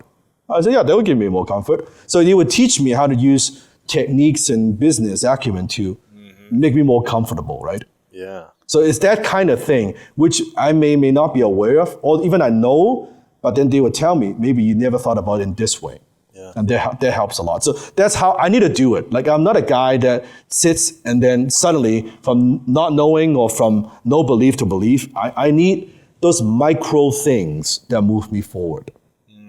It's as little as, I know it sounds so silly, like I talk about the investment fund. It's as little as, let me talk to a lawyer and start the paperwork. Like, it's that. It's just doing it. Yeah, let me do the first step, right? Forget getting all registered. Let me just do the paperwork first. The first step of paperwork. Let's do a name search of the fund. You know what I mean? Like little things. Let me talk to someone who's running a fund that's this size. What's that like? Like that little things. I need to do those little things for myself. So small wins. Small wins, just Going back to the small small wins. I could do that. I won't hesitate to do that, and it's no big risk. Right. Right. Let me buy the Like, domain name. Let me get the Instagram handle. Let me get a logo. Let me get a logo going. Let me get a logo going. Yeah, exactly. It's that. I'm curious. I know it sounds silly. It works though. It works. Yeah. I'm curious. Who was the most important figure in your life growing up, and what was the greatest lesson that they taught you? My mom. It would be my mom. There's no comparison. No comparison. Just because my mom, single mom, really being here, sacrificed so much, raising a kid who I was very rebellious, right? And being entrepreneurial, not wanting to go to school, not doing well in school and say, I'm going to be an entrepreneur, I'm going to do this. And my mom is the furthest, like my personality and my mom is like the opposite. She cannot believe I'm doing what I'm doing. And because she's an introvert, very kind, humble, but that would be the from a personal perspective. Yeah. You're talking about from a business perspective, like business figure, Jack Ma. It would be Jack Ma. Yeah. One of my dreams, someday I can interview him on my show. Have you met him? No, I have not. I have not. He would be on top of my list. Number one. He seems very inspiring. Some of the videos I've seen of him, he seems yeah, I have so many questions I want to ask. Human being. Yes. So what was the greatest lesson your mom taught you then? My mom is someone that has no enemies in life. Like she would go to like buy groceries and she would be friends with everybody. Like everybody. Her name is May, right? English. May, hey, everybody would know her. Everybody likes her, and like there's something about that. And she has very long-term friends and relationships. I'm like, yeah, that inspires me. Because sometimes in business we're so focused on goals and all these things we're gonna accomplish and big things and build things, and we're like, maybe we don't take the time to nurture the relationships. And I'm guilty of that. I'm guilty of that just as everybody else, right? And I think that I could do better in that. Like that, she would be my role model. Mm-hmm. Yeah. And what's your advice for people that want to make money and want to build their business, but also have an intimate relationship, whether it's be married or not be married, but be with a partner and thrive in life? What are some of the questions you should ask before getting in an intimate relationship in order to know if your financial success will happen or not? That's why you're the best. You ask the best questions. Seriously. You will only be as successful as your spouse allows you to be. Ooh, tell me more. So if you are an entrepreneur, you better have that conversation day one. You better not like sugarcoat it. You better not. So one thing I when I met my wife, my Jenny, so many years ago, right? We're now together 13 years, right? First month when we were dating, I said, Jenny, I'm an entrepreneur. I'm kind of a workaholic. I'm not a typical boyfriend. Like a lot of stuff that you think a boyfriend would do, I just won't do, or I don't have time to do. This is my dream. This is my goal. I laid it all out, like in a dinner table. But I said, what's your goal? What are your dreams? And at the time she told me I wanted to go to Disney. I made a whole list. I said, baby, these are all your dreams. I promise you, I'm going to make all of them come true. That's my close.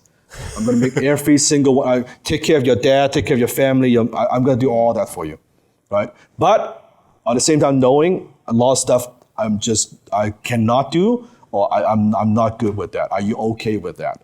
I'm not a typical boyfriend or husband, right? And Jenny did a little, just a couple months ago at a virtual event we did for my students. She was roasting me in a funny way. She's like, yeah, I'm like not romantic. I forget her birthday. I forget anniversary. It's just like that kind of stuff.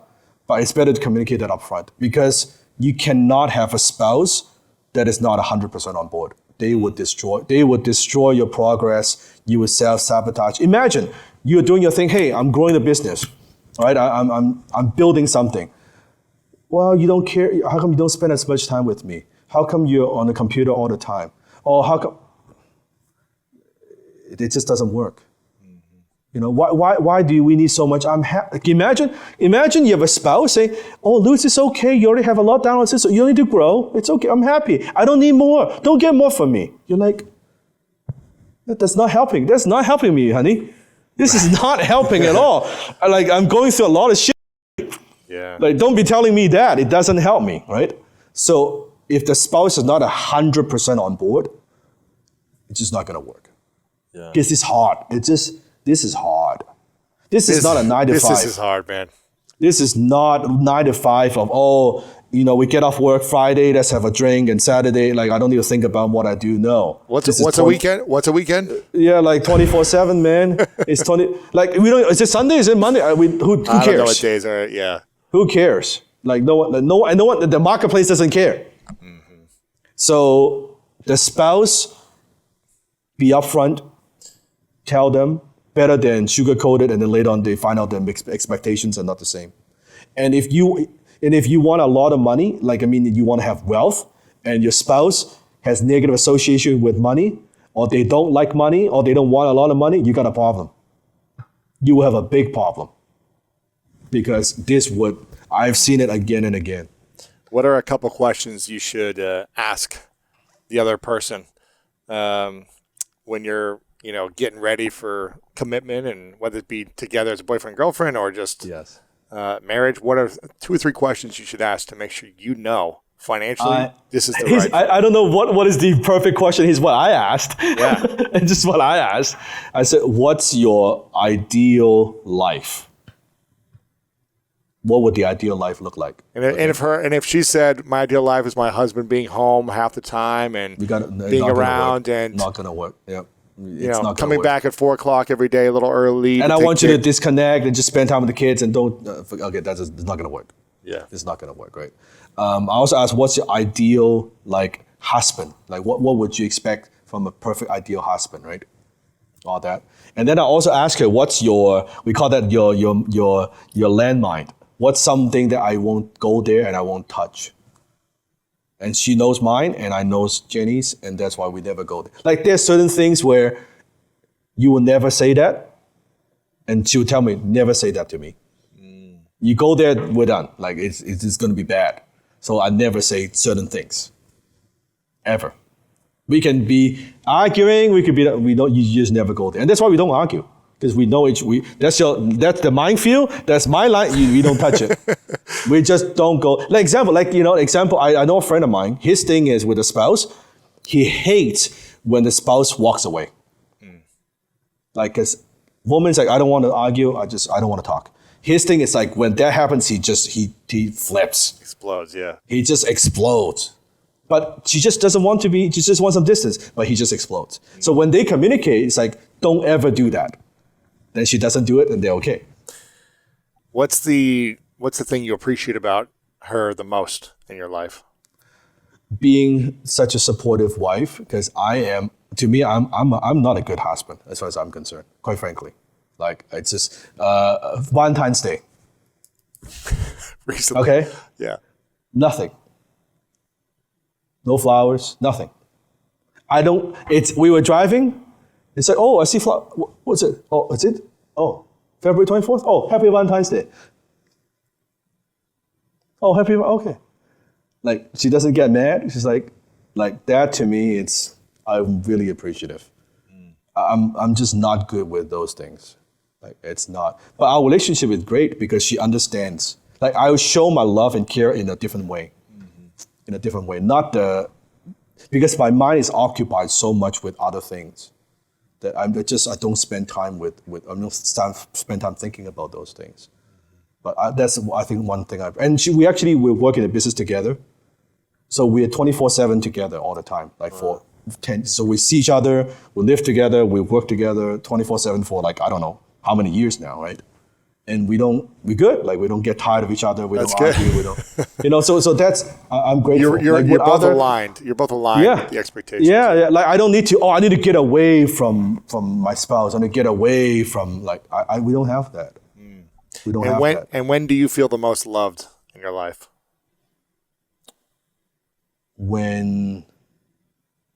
Because the 5 love language, the what's it, affirmations, gifts, touch, gifts, service. So service. Mine is service. Mine is service, active service. So that's when I feel most love. So when she's supportive, when she's helping me and then I feel love.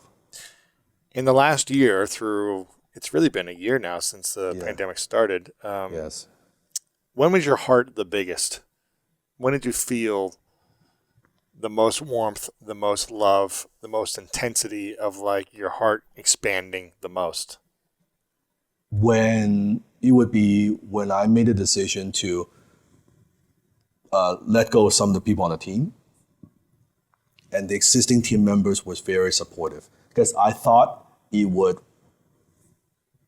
disrupt the company a lot. Because you think about like the morale, the spirit, what that is like, and then like we're talking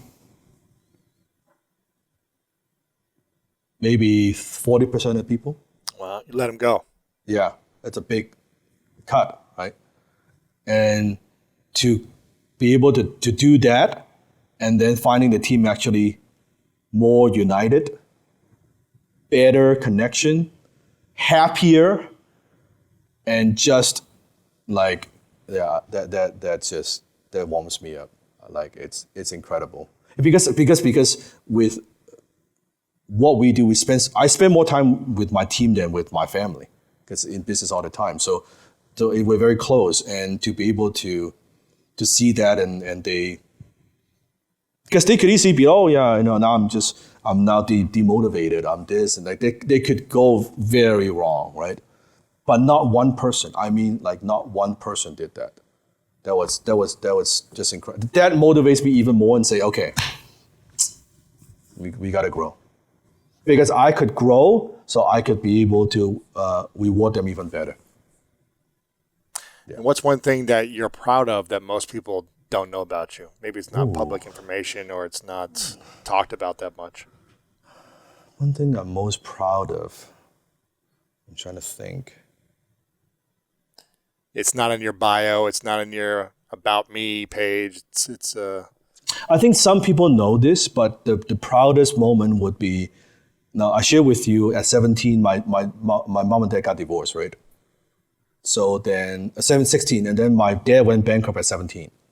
So he stopped sending us money at 17 years old when I was 17.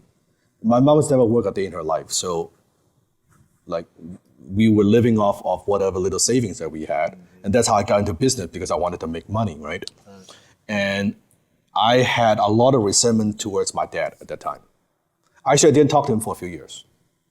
I didn't even talk to him. He would send me faxes, fax machine, and I'll never reply. Because I was pissed off, basically. Like, why you divorced my mom and you don't send us money? What's wrong with you, right? Right? Like, at the time I didn't know what he was going through. Now I know, but at the time I was 17 years old. Sure. Teenager, right?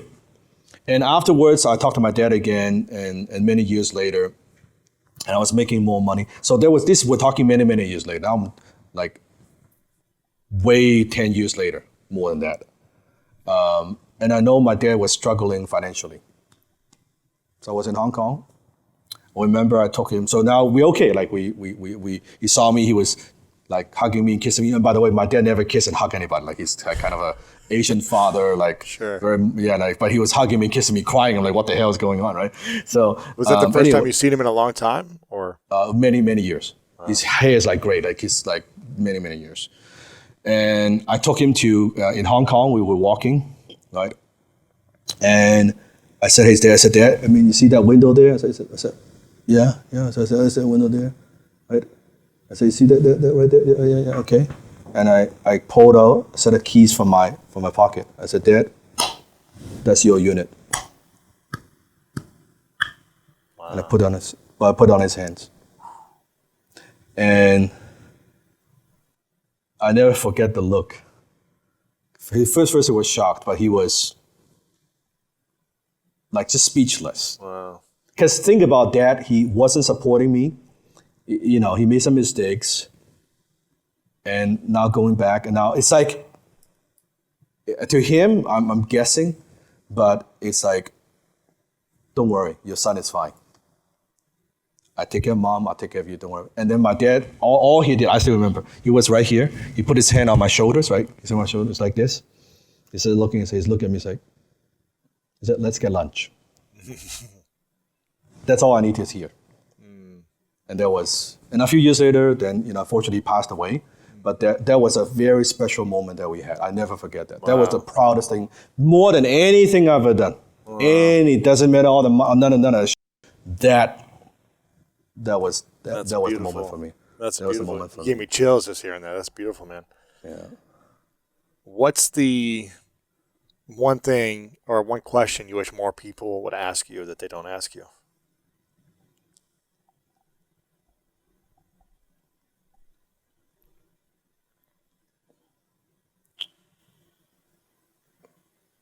It's not so much a question. I'm trying to think.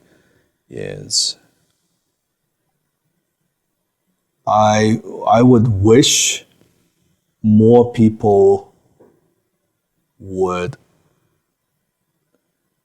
get to know, not get to know me more, is, how should I describe that? It makes me reflect. That's why I'm taking the time. Yeah, well, It's the, I wish people would see beyond and actually get to know me more, right? Doesn't matter if the content, doesn't matter what it is. It's I think, I don't know what it's a question, but I wish more people would know that. what do you wish people would get to know more about you beyond what they see online?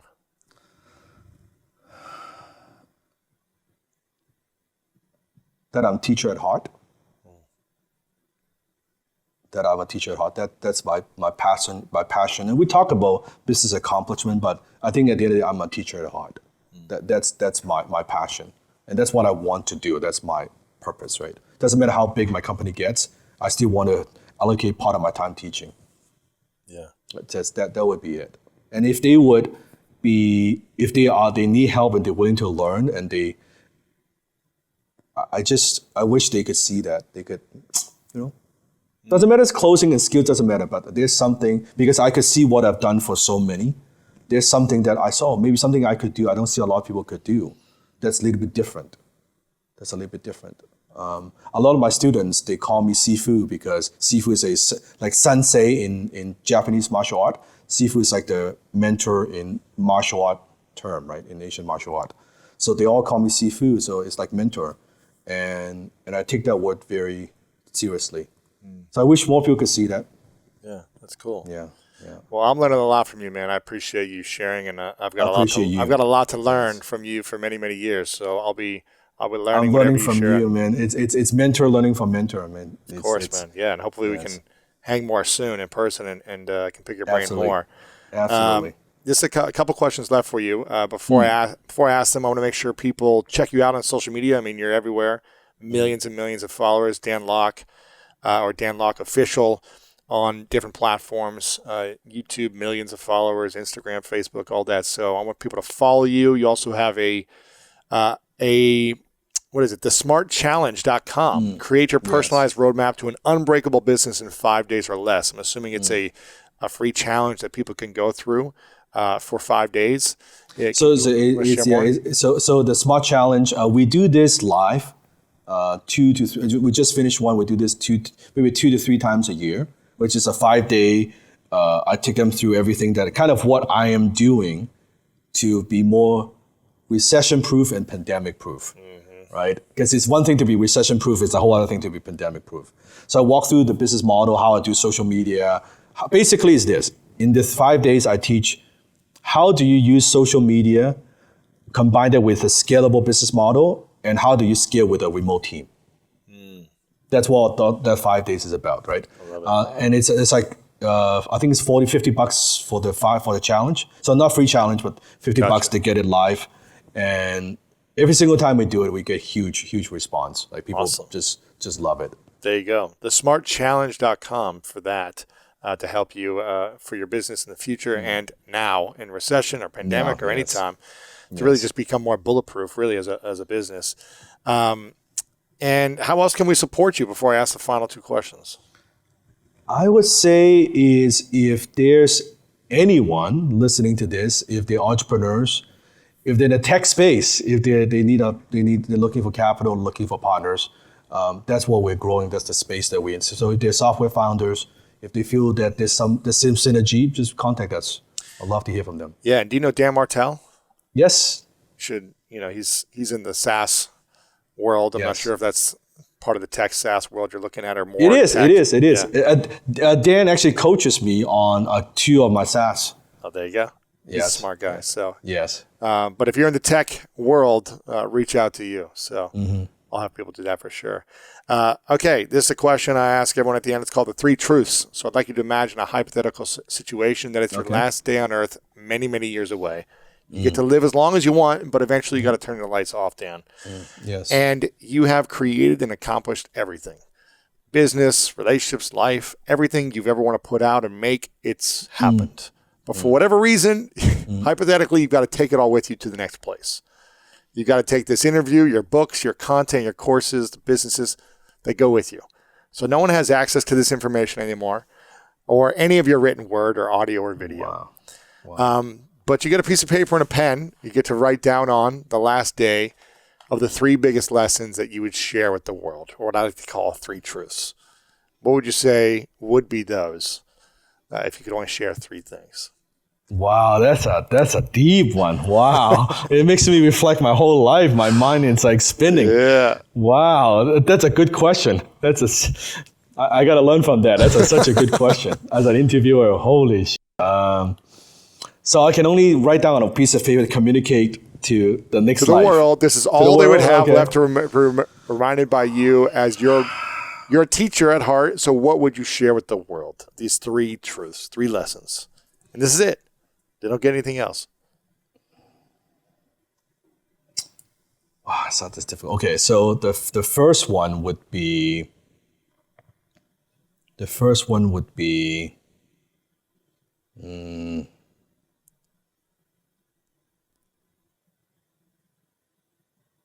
you are not your business. Yeah, I would say you are not your business. Okay, that's the first one. What does that mean? Meaning that business is an entity that gets you from point A to point B, that it shouldn't be too attached to it. That you build it, you leverage it, you work within it, but it's not you. You're not your business. Okay, that's number 1. You're not number your 2. business. You're not.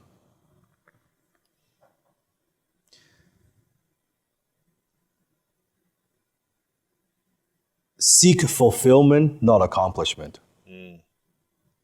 Because that would be the biggest mistake that I made early, probably in the first 30 years, like when I hit 30 years old. Yeah. Seek fulfillment, not achievement. Yeah. The third? And the third would be act as if there's no limit to your abilities. Act as if there's no limit to your abilities. That's what I could come up with today, but maybe when I'm 10 years older, there's something different. But my current state of mind, I would say those Of course. three. Those are powerful, That's a man. good one. I That's a good appreciate one. that. Well, Dan, I want to acknowledge you for a moment because it's been fun to watch your journey over the years continue to evolve and transition in Yes, your identity and reinvent and serve Yes. people. Obviously, you're a successful business leader, but you're in service of helping others in your business, which I think is the Yes. greatest business to have, is when you're Correct. helping people, teaching people, giving them tools, skills to improve the quality of their life. And I want to acknowledge you for being a Renaissance man. I love meeting people that are interested in other things than just the main thing. You're interested in martial arts. You're interested in other areas of life. And I appreciate the qualities of learning different disciplines and acknowledge you for being a master than more than one thing and focusing than more than just business and money. And also for your joy. I think when we think of business leaders at times, we can think of these joyless, driven to succeed, money hungry Corporate, types. Corporate leaders with no soul. Yes. But we've connected a few times in person and obviously online, and you bring joy. And even with the suit buttoned up and clean and sharp looking, you can still bring the joy and the humor and the inner child out, which I really appreciate and acknowledge. So I want to share that with you and acknowledge you. And Can I just say that, Louis, Sure. I also want to say that you are an inspiration to me. You may not know, but even so many years ago, I listened to your podcast. Like, you inspire me. And it's just vice versa, the respect, seeing you grow, I think I would resonate and understand you more because I could see the what you've gone through, the brand and the identity and everything that you've gone through. So this is not because I'm on your show. I'm just saying I just want to acknowledge that, like, to be able to do that. And how many athletes want to transition to entrepreneurs can do it well? Very few. I appreciate it. Very few. Thank you. Very few. So I just want to say, yeah, I absolutely. appreciate it, man. Brings the greatness within me as well. So you inspire me. Of course, man. Well, I'm excited to do more stuff together and Yes. continue building the friendship, man. I'm appreciative. 100%. Final question. What's your definition of greatness? To become more than you thought you could be. There it is. Dan Lok, my man. Thank you so much for Thank being you. here. Appreciate Love it, you, brother. man. Thank Love you. too, Thank man. you. If you're looking for more greatness in your life, make sure to check out this video right here. And also check out our free PDF, The 3 Secrets to Unlock the Power of Your Mind to help you change your life. Download it right here. Turned $5,000 into zero instantly. Last time I bought gold, last time I played stuff on margin, last time I got greedy.